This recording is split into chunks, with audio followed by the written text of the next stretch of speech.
घोटकी और कश्मीर इजला की कच्ची आबादियों में बड़े पैमाने पर ऑपरेशन का फैसला किया गया है।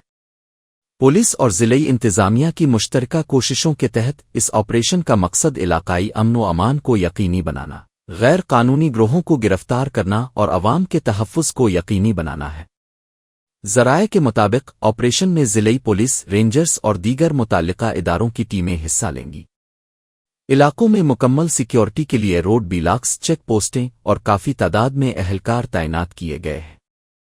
ज़िलेई इंतज़ामिया ने कहा कि ऑपरेशन में बरवक्त और मुनज़्ज़म हिकमत अमली इख्तियार की जाएगी ताकि कच्ची आबादियों में कानून नाफिज किया जा सके और आम शहरी महफूज रहें। मकामी लोगों और तिजारती मराकिज़ से अपील की गई है कि वो ऑपरेशन के दौरान एहतियात बरतें और अपने घरों और दुकानों की हिफाजत करें। ज़िलेई इंतज़ामिया और पुलिस अफसरान ने वाज़ेह किया कि किसी भी गैर कानूनी सरगर्मी या बदअमनी में मुलव्वस अफराद के खिलाफ सख्त कार्रवाई की जाएगी। शहरियों को पुरअमन रहने और पुलिस व इंतज़ामिया के ताउन की हिदायत की गई है। सक्खर में लाड़काना रेंज और सक्खर रेंज के जो हमारे अफसरान हैं उनकी मीटिंग थी, उसमें ख़ास करके हम रिव्यू कर रहे थे यहाँ की लॉ एंड ऑर्डर जो सिचुएशन है उसको, क्योंकि ओडो साहब नए आईजी आए हैं, तो उसके बाद यहाँ पर कुछ चहमगोइयाँ भी हो रही थी कि शायद कच्चा ऑपरेशन और डाकुओं के ख़िलाफ़ ऑपरेशन में कोई सुस्ती हो रही है।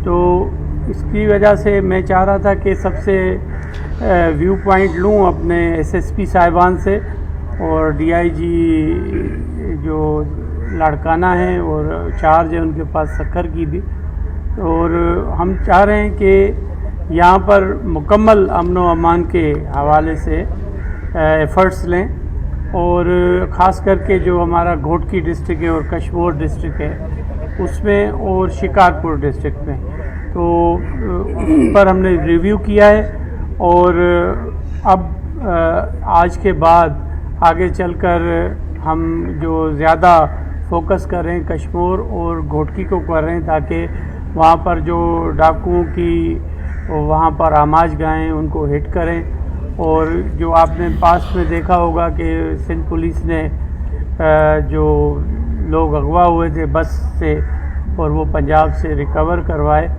और वहाँ पर यकीनन उसमें जो भी कामयाबी थी उसमें हमारे रेंजर्स की भी बड़ी एफ़र्ट्स रहीं, और उसके साथ साथ हमारी इंटेलिजेंस एजेंसीज़ की, खुसूसन इंटेलिजेंस ब्यूरो जो हमारी आईबी है, उनके अफसरान की बड़ी अहम रोल रहा है। और इसमें मैं यकीनन अप्रिशिएट करूँगा पंजाब गवर्नमेंट को भी कि उन्होंने हमारा साथ दिया और वहाँ पर हमने कामयाबी से ऑपरेशन भी किया।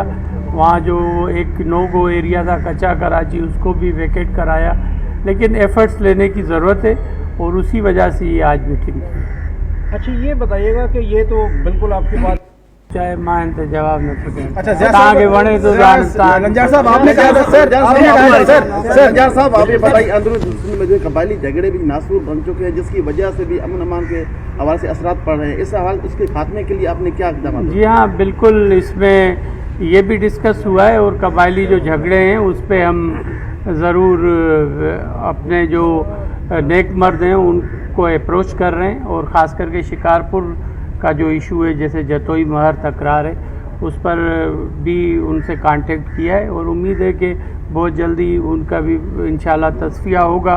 लेकिन जो क्रिमिनल हैं वो क्रिमिनल हैं, क्रिमिनल्स के खिलाफ तो पुलिस ओपन है कि वो अपनी कार्रवाइयाँ करें। Thank you very much. डाकुओं के सहूलतकारों के खिलाफ ऑपरेशन की क्या सूरत हाल है, जिस तरह बाज़ाब्ता तौर पर जदीद असला डाकुओं के पास पहुँच रहा है?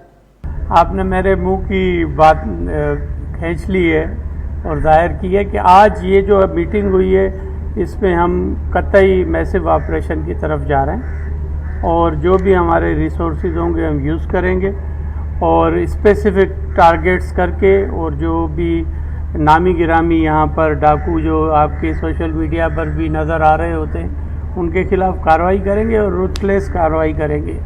इसमें किसी को भी स्पेयर नहीं करेंगे। और हाँ, एक ऑप्शन फिर भी मैं यहाँ छोड़े जा रहा हूँ कि जो सरेंडर करेंगे बिफोर कोर्ट ऑफ लॉ उनके वो चांस देंगे हम कि आकर सरेंडर करें और अपने केसेस को मुंह दें। बाकी जो कि एब्सकॉन्डर्स हैं या जो क्रिमिनल्स हैं, जो अपने आप को बहुत बड़ा चैम्पियन समझते हैं, उनके खिलाफ सख्त कार्रवाई होगी और उनको मुकाबला होगा, फिर उनको उनके कैफरे किरदार तक पहुँचाएंगे। सर, ये 2 साल हले तो शहीद जानमल मारा जा कातिल गिरफ्तार न थिया, अॼु बि दहशतगर्दी टोड़ अदालत में केस हुयो, लेकिन फरियादी शायदि मुख्य जवाबदारनि जे धमकियुनि सबबि कोर्ट बि नथा अची सघनि। या बेहसी न आहे सिंध जे 3 नंबर वॾे शहर में काविश केटीअ न्यूज़ जे ब्यूरो चीफ खे क़तल कयो वञे, मुख्य जवाबदार पंजाब में ऑपरेशन में जवाबदार मारिजनि था, पर सिंध में गिरफ्तार न थिया थियनि, साम्हूं कचो कंधा तो गिरफ्तार।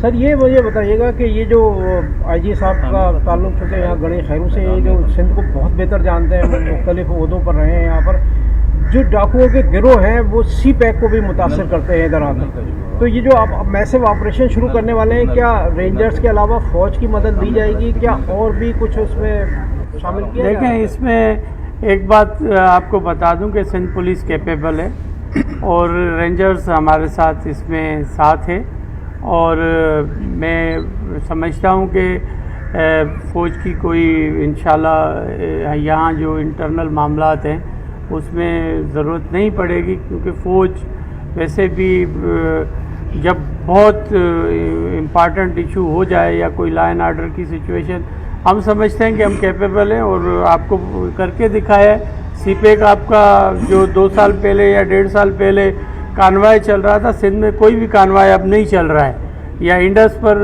कानवाई चल रहा था वो नहीं चल रहा है। तो अल्हम्दुलिल्लाह सिंध पुलिस अपना काम अपनी कैपेसिटी के मुताबिक कर रही है। सर, ये बताइएगा ये ऑपरेशन, सर ये बताइएगा ये सोशल मीडिया और जो सहूलतकार हैं, आप समझते हैं कि लाहौर ये अपना सहूलतकारों के खिलाफ तो यकीनन कार्रवाई हो रही है, विदाउट उसके कैसे हम कामयाब ऑपरेशन कर सकते हैं। Thank you very much.